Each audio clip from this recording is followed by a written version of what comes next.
तो हेलो बच्चों, आज हमारे पास जो है ग्रेविटेशन चैप्टर है क्लास 11th का। और इसमें हम पढ़ने वाले हैं एस के वेलोसिटी। सबसे पहले हम जानेंगे कि भाई एस के वेलोसिटी क्या होती है। तो एस के वेलोसिटी मैंने यहाँ पर डेफिनेशन लिखी हुई है कि minimum velocity with which a body must be projected vertically upward in order that it may just escape the gravitational field of earth. This means क्या कि मान लो हमारे पास कोई पृथ्वी है, जैसे कि यहाँ पर मैंने बना रखी है ना, और इसकी जो रेडियस है वो आर है। और मान लो मुझे क्या काम करना है कि मिनिमम वेलोसिटी से इस बॉडी को इस अर्थ की एक मान लो क्या है एटमॉस्फेयर है उससे बाहर भेजना है। बाहर भेजना है क्या मतलब कि अगर मान लो वो अर्थ की ग्रेविटेशनल फील्ड में रहेगी तो वो क्या काम करेगी, वापस पृथ्वी की तरफ खिंची आएगी। लेकिन हम यहाँ पर क्या काम कर रहे हैं कि उसको हमें बिल्कुल आउट भेजना है, स्पेस में भेजना है। तो कितनी वेलोसिटी से वो क्या नाम है स्पेस में चली जाएगी, तो वो हमें यहाँ पर फाइंड आउट करनी है। ठीक है बेटा। तो यहाँ पर देखो मैंने क्या काम करा है, इन्फिनिटी तक भेजनी है मुझे। तो मैं क्या काम करूँगा कि मान लो ये सरफेस है, ठीक है, दिख रही है आपको। ए पॉइंट जो है वो सरफेस है और सेंटर तक की जो डिस्टेंस मैंने मान रखी है वो रेडियस आर मान रखी है। और जो पी पॉइंट तक का जो डिस्टेंस है वो मैंने एक्स मान रखी है। और हम क्या कर रहे हैं, एक क्यू पॉइंट और ले लिया। क्यू पॉइंट से लेके पी पॉइंट तक की जो डिस्टेंस हमने डी एक्स मान ली है। ठीक है बेटा। तो देखो यहाँ पर क्या काम करेंगे कि हमें क्या नाम है ग्रेविटेशनल फोर्स निकाल लेते हैं पी पॉइंट पर, है ना। तो ग्रेविटेशनल फोर्स, एक बार मैं सही से एंगल बना लूं, दिख रहा है। तो gravitational force of attraction, screen पे टैप करो सर। चलो हो गया अपने आप हो गया। ठीक है, attraction on body at P. तो पी पॉइंट पर आप देखो कि ग्रेविटेशनल फोर्स जो है वो कितना लग रहा होगा हमारे पास, वो लग रहा होगा F is equal to G M M upon में क्या होगा। अब देखो डिस्टेंस देखो कितनी है, P से लेके सेंटर तक की जो डिस्टेंस है वो x है। तो यहाँ पर आ जाएगा x का स्क्वायर। इसे डाल दो बेटा पहली इक्वेशन। ठीक है बेटा। अब यहाँ पर हम क्या काम कर रहे हैं, ध्यान से देखना। P पॉइंट तक आपने क्या नाम है फोर्स निकाल लिया और P से लेके Q तक की जो डिस्टेंस हमने स्मॉल डिस्टेंस मानी है कितनी है, dx है ना, छोटी डिस्टेंस है dx है। तो हम यहाँ पर क्या करेंगे कि इसको यहाँ से और भेजेंगे, तो कुछ ना कुछ वर्क डन करना पड़ेगा हमें, है ना। तो वो वर्क डन कितना होगा, जब देखो छोटी डिस्टेंस है तो छोटा ही वर्क डन होगा, तो dw। और वर्क डन का फॉर्मूला क्या होता है हमारे पास, फोर्स इनटू में डिस्टेंस। और डिस्टेंस हमने कितनी ली है, dx ली है। किसी को कोई दिक्कत? ठीक है। तो जरा यहाँ पर देखो dw is equal to force का फॉर्मूला कितना निकल के आया है, जी एम एम अपॉन में x का स्क्वायर। और क्या था यहाँ पर dx, तो dx लगा दिया। किसी बच्चों को कोई दिक्कत तो नहीं है? ठीक है। अब हम क्या करेंगे कि उस बॉडी को हमें प्रॉपर तरीके से क्या नाम है प्रोजेक्टेड करना है वर्टिकली ऊपर की तरफ। तो वहां पर हम टोटल वर्क डन निकाल लेंगे। तो क्या लिखेंगे हम, टोटल वर्क डन। ठीक है बेटा, टोटल वर्क डन, है ना। और कहां से भेज रहे हैं हम, ध्यान से देखना सारे बच्चे। Total work done in moving the body from surface of earth. ठीक है, x is equal to R. जरा यहाँ पर ध्यान से देखना, हम क्या कर रहे हैं, इस सरफेस पर भेज रहे हैं। ठीक है। तो हमारे पास जो लिमिट चढ़ेंगी w is equal to total work done क्या हो जाएगा, w हो जाएगा। और जो छोटा वर्क डन हमारा निकल के आया उसका इंटीग्रेशन कर दो। तो हम यहाँ पर क्या करेंगे देखना कि इंटीग्रेशन ऑफ छोटा वाला वर्क डन। ठीक है। तो लिमिट देखो, लिमिट आपकी आ जाएंगी r, मतलब यहाँ पे देखो इस सरफेस से हम इन्फिनिटी पर भेज रहे हैं इसे, है ना।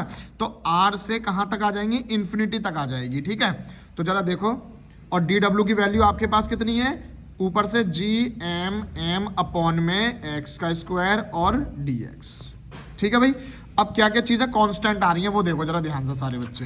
तो हमारे पास भाई g कांस्टेंट है ना, और m भी कांस्टेंट है, m भी कांस्टेंट है। तो अंदर आपके पास क्या बच रहा है, लिमिट r से लेके इन्फिनिटी और 1 अपॉन में x का स्क्वायर और dx। अगर कोई भी चीज़ अपॉन में होती है जब वो ऊपर जाती है तो क्या नाम है जो है पावर माइनस में आ जाती है। तो x की पावर कितना हो जाएगा, -2 हो जाएगा। तो देखो g m m और क्या नाम है जो है जब ये ऊपर जाएगी तो क्या हो जाएगी, लिमिट r से लेके इन्फिनिटी x की पावर -2 dx हो जाएगी। ठीक है भैया।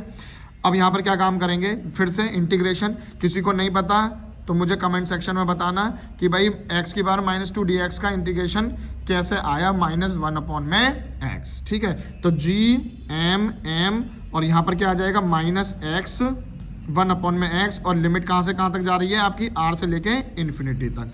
फिर वही वाला रूल सिंपल सा जो हम करते हुए आ रहे हैं कि अपर लिमिट, ठीक है, x की जगह एक बार आपको इन्फिनिटी रखना है, एक बार आपको r रखना है, तो फिर -1/x की जगह क्या रखना है आपको, r रखना है। तो अपर लिमिट माइनस में लोअर लिमिट, ठीक है, माइनस माइनस क्या हो जाएगा, प्लस हो जाएगा, और 1 में इन्फिनिटी का मतलब क्या हो जाएगा, 1/0, 0 ऊपर चला जाएगा तो ये 0 ही हो जाएगी पूरी की पूरी टर्म। तो g m है ना, और ये वाली टर्म 0 हो गई, माइनस माइनस क्या हो गया, प्लस हो गया, तो ये आ जाएगा 1/r आ जाएगा। तो वर्क डन हमारा कितना आ गया, जरा नेक्स्ट पेज पे हम देख लेते हैं। तो देखो क्या निकल के आया हमारे पास, the work done is equals to g/m/r। ठीक है भाई, ये हमारे पास वर्क डन निकल के आ गया है। अब एक चीज़ और देखो कि भाई जब हमारी जो क्या नाम है, क्या बोलते हैं, जो बॉडी होगी, यहाँ पर एक बार मैं चेक करके बता रहा हूँ, जो बॉडी होगी वो बॉडी क्या नाम है, वर्टिकली अपवर्ड हो रही है, और जब बॉडी होगी तो उसमें कुछ ना कुछ वेलोसिटी होगी, और जब वो किसी रफ्तार से जा रही होगी तो उसमें एक एनर्जी प्रोड्यूस हो रही होगी। वो कितनी होगी हमारे पास, काइनेटिक एनर्जी, और काइनेटिक एनर्जी कितनी होती है हमारे पास, ½ mv²। तो v e लिख दूं क्योंकि एस्केप वेलोसिटी है, यस और नो। ठीक है, तो जरा यहाँ पर देखो, ½ mv² जो कि हमारे पास काइनेटिक एनर्जी है, और हमारे पास जो वर्क डन आया है it is also form of energy, yes और नो। ठीक है, तो ये भी हमारे पास क्या है, एक एनर्जी है। तो कितनी है वो हमारे पास, g/m/r, दोनों इक्वल होंगे या नहीं होंगे, मास से मास कैंसिल आउट हो गया। आप ve की वैल्यू निकाल लो, तो ve² बराबर में ये 2 मल्टीप्लाई में डिवाइड में ऊपर जाकर मल्टीप्लाई में 2gm में क्या हो जाएगा, r हो जाएगा।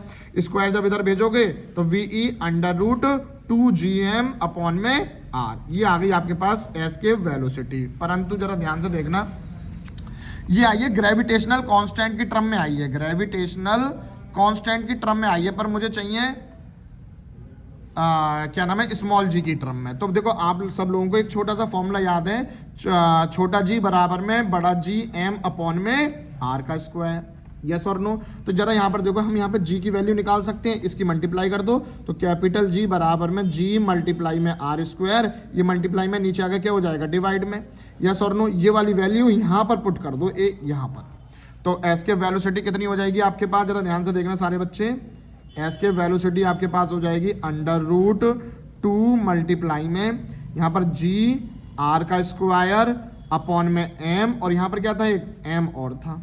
ठीक है, तो देखो m से m कैंसिल आउट हो गया, यस और नो, सही है। और यहाँ पर एक r भी है हमारे पास, देखो अपॉन में r है ना, है एक r और लिख दिया हमने, r से एक r कैंसिल आउट हो गया, तो ve = आ गया √2gr, और इसी पे ही आपको न्यूमेरिकल देखने को मिलते हैं, यही